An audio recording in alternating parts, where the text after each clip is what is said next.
सिंध में सूबाई असेंबलीअ जे 130 ऐं क़ौमी असेंबलीअ जे 61 सीटनि ते 8 फ़रवरीअ ते थींदड़ इलेक्शन जे मौक़े ते सिक्योरिटीअ जे हवाले सां सिंध पुलिस पारां रिपोर्ट सिंध सरकार हवाले कई वई आहे।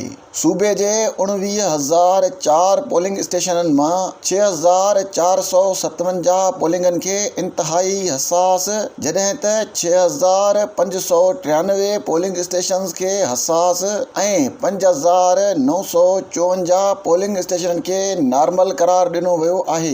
इन हवाले सां जेकाबाद ज़िले जे 514 पोलिंग स्टेशननि मां 107 इंतिहाई हसास, 194 पोलिंग स्टेशननि खे हसास ऐं 213 पोलिंग स्टेशननि खे नॉर्मल करार ॾिनो वियो आहे।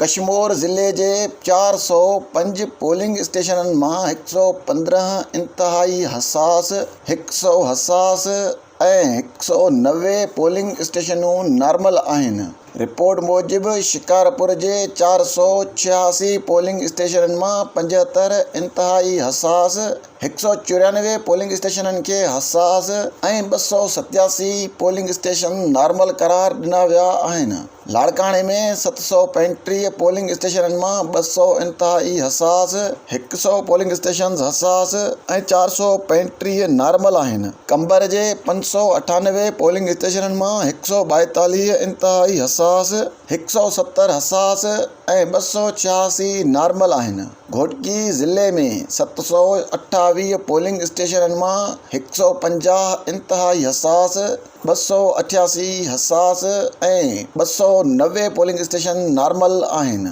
सक्खर ज़िले में 643 पोलिंग स्टेशननि मां 166 इंतिहाई हसास, 220 पोलिंग स्टेशननि खे हसास जॾहिं त 257 पोलिंग स्टेशननि खे नॉर्मल करार ॾिनो वियो आहे। खैरपुर ज़िले में 906 पोलिंग स्टेशननि मां 373 इंतिहाई हसास जॾहिं त 426 पोलिंग स्टेशननि खे हसास ऐं 105 पोलिंग स्टेशननि खे नॉर्मल करार ॾिनो वियो आहे। नौशहर फ़िरोज़ ज़िले में 710 पोलिंग स्टेशननि मां 138 इंतिहाई हसास करार ॾिनो वियो आहे।